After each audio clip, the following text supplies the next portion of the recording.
Bueno, pues ya tenemos hecho nuestro diseño de propuesta de valor y ahora lo siguiente que nos toca hacer es diseñar o hacer el primer prototipo de nuestro proyecto. A este método, a esta metodología le llamamos Lean Project, ya veréis por qué, ¿vale? Si recordáis el ejemplo de WhatsApp que utilizamos, en el que hicimos el diseño de propuesta de valor, suponiendo que éramos los emprendedores que desarrollaron WhatsApp, llegamos a la conclusión que tenéis en pantalla y hicimos toda la identificación de dolores, beneficios, etcétera, y tras esta conclusión, ahora lo que tocaría es, si fuéramos esos emprendedores, cómo haríamos nuestro primer prototipo o diseño de proyecto. Bien, vamos allá. Vamos a ver en qué consiste. Tiene este aspecto en términos de diseño, ¿de acuerdo? Y tiene una serie de bloques. Lo primero que tenéis que tener cuidado es que los números es importante seguirlos en el orden en el que están. Es decir, que primero hay que hacer los números 1, después los 2, después el 3, etcétera, ¿vale? A pesar de que no sea lo intuitivo de escribir de izquierda a derecha que normalmente hacemos. Entonces vamos a ver qué significa cada bloque. El primero de todos es la visión del proyecto. Este apartado es muy importante y es cierto que no se le da la importancia debida muchas veces.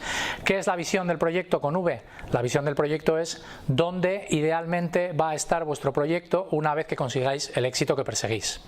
Dicho de otro modo, el estado futuro ideal de vuestro proyecto. Si os fijáis, tiene que tener una serie de indicadores o de variables importantes que las tenéis aquí reflejadas, pero hay una muy importante y es que tiene que tener algún nivel de cuantificación o datos.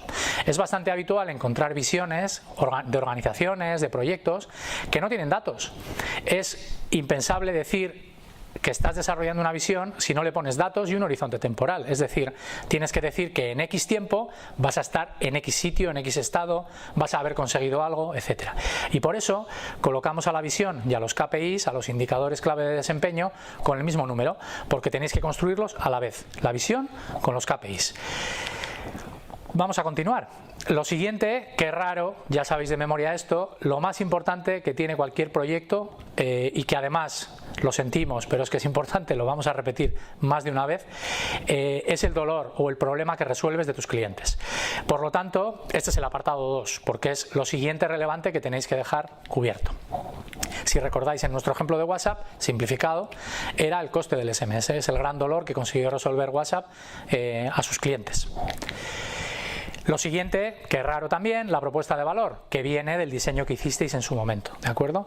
Que es lo que hacéis de entrega de valor a los clientes para resolver los dolores o problemas que tienen. ¿En qué consiste? Ya lo sabéis porque lo vimos en el diseño de propuesta de valor. ¿Qué hacéis para ahorrarle tiempo, ahorrarle energía, mejorar su bienestar, darle más beneficios, que se sienta más seguro, en fin, dependiendo del proyecto, lo que sea que consigáis? Bien. Muy importante, en el apartado de propuesta de valor, en el momento de hacer el diseño de propuesta de valor, hablamos solamente de la propuesta de valor al cliente o a vuestros segmentos de clientes. Lo que ocurre es que en el caso de proyectos, es decir, proyectos que estén hechos dentro de una organización, que normalmente suelen ser de intraemprendimiento o de innovación, tenemos también que pensar en el valor que se le aporta al negocio. Es decir, si no estamos hablando, digamos, de emprendimiento puro, de un desarrollo de un modelo de negocio de cero, por decirlo así, y estamos hablando de desarrollar un proyecto innovador o intraemprendedor dentro de una organización, dentro de un negocio, tenemos también que encontrar cuál es la propuesta de valor a ese negocio, porque de hecho nos va a servir para justificar ante quien corresponda que ese proyecto tiene sentido dentro de esa organización. Por lo tanto, aquí hay un ítem que añadimos respecto a lo que ya habíamos visto en términos de propuesta de valor y que es muy relevante, porque puede ocurrir que un proyecto que tenga muchísimo sentido en términos de dolor, propuesta de valor, visión, KPIs, soluciones, etcétera, no tenga sentido dentro de determinada organización, porque no entra dentro de los objetivos estratégicos, porque no encaja en la propuesta de valor de la compañía, porque no le encaja a la dirección, en fin, por una serie de motivos que obviamente no debemos obviar. Muy bien, lo siguiente, bastante evidente y que de algún modo ya lo habéis desarrollado al trabajar la propuesta de valor, son los segmentos de clientes, es decir, a quién va dirigida vuestra propuesta de valor y a quién le resolvéis los problemas. Aquí hay que tener en cuenta los indicadores básicos, tienes que poderlos encontrar, tienen que estar definidos, tienen que ser relevantes, etcétera. No nos extendemos porque a los efectos de lo que nos ocupa, con lo que sabéis es suficiente para entender este apartado. El siguiente punto son los canales tanto de distribución como de comunicación. Es decir, cómo vais a distribuir el proyecto. Distribuir lo ponemos en comillas, entre comillas, porque una distribución de algo físico es bastante sencillo de entender. Es como lo transportas, ¿no?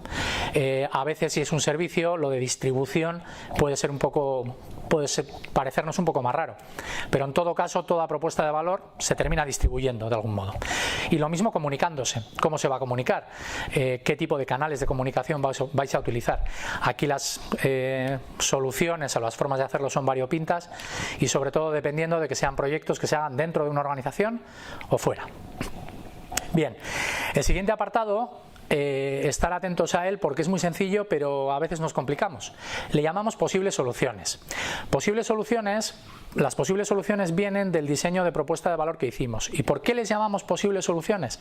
Porque no estamos trabajando sobre la lógica de pensar que ya tenemos todo resuelto, sino que trabajamos sobre la lógica de pensar que nuestra forma de resolver problemas es una hipótesis. Es algo que después tendremos que validar, que será el objeto del siguiente apartado. ¿En qué consiste este apartado? Pues sencillamente en eso. ¿Cuáles son las soluciones que creéis que vais a implementar? ¿Qué características de producto, proyecto o modelo de negocio vais a implementar para resolver los dolores y problemas de vuestros clientes entregándoles valor? En el caso del ejemplo de WhatsApp, el posibles soluciones sería lo que llamamos en su momento el diseño de propuesta de valor o el qué, es decir, qué vas a hacer, ¿no? El diseño de valor como tal, que en el caso de WhatsApp pues lo tenéis en pantalla, bueno, el resumen de lo que significa WhatsApp, que todos ya sabemos y utilizamos. Muy bien, la siguiente también suele dar lugar a confusión y tampoco tiene mucho misterio. Consiste en que todo aquello que tengáis que implementar que no sea en sí mismo la solución de modo directo y que el cliente vea, pero que es necesario para que vuestro proyecto funcione. Por lo tanto, son todas aquellas actividades que te permiten preparar todo lo que tienes que hacer para que las soluciones funcionen o lo que te permite que se sustenten o se soporten, ¿de acuerdo? Ejemplos típicos suele ser, imaginaros que tenéis que desarrollar, por ejemplo, una línea de producción. El hacer la línea de producción en sí mismo no le entrega valor al cliente, pero sin la línea de producción, si el resultado final de vuestro proyecto es determinado producto, pues obviamente el producto no va a existir y por lo tanto tendríais que incorporarlo aquí. Otro caso típico, más intangible, suele ser la formación. Imaginaros que vais a hacer una innovación de proceso y necesitáis que las personas que van a participar de él aprendan ese nuevo proceso, esa nueva forma de hacer. La formación sería una preparación y un soporte de la solución. Si no dan esa formación, no aprenden y no de alguna manera mejoran en cómo se hacía hasta el momento, pues evidentemente la solución no va a funcionar. Muy bien, y finalmente el apartado muy relevante lo colocamos al final porque es el apartado de los sustos, ¿verdad? Es el de los costes. Aquí lo que hacemos es calcular cuáles son los grupos de costes más relevantes. Todavía no es momento de cuantificarlos, pero bueno, si tenéis ya una cuantificación previa, estupendo. Ahora es más la idea inicial en términos de prototipo, de diseño de vuestro proyecto, que es de lo que estamos hablando, al menos tener identificados cuáles son las partidas más relevantes o los ítems más relevantes en los que vuestro proyecto necesita gastar o invertir. Y ya lo tenemos. Con esto tendríais diseñado vuestro proyecto y nos iremos enseguida al siguiente.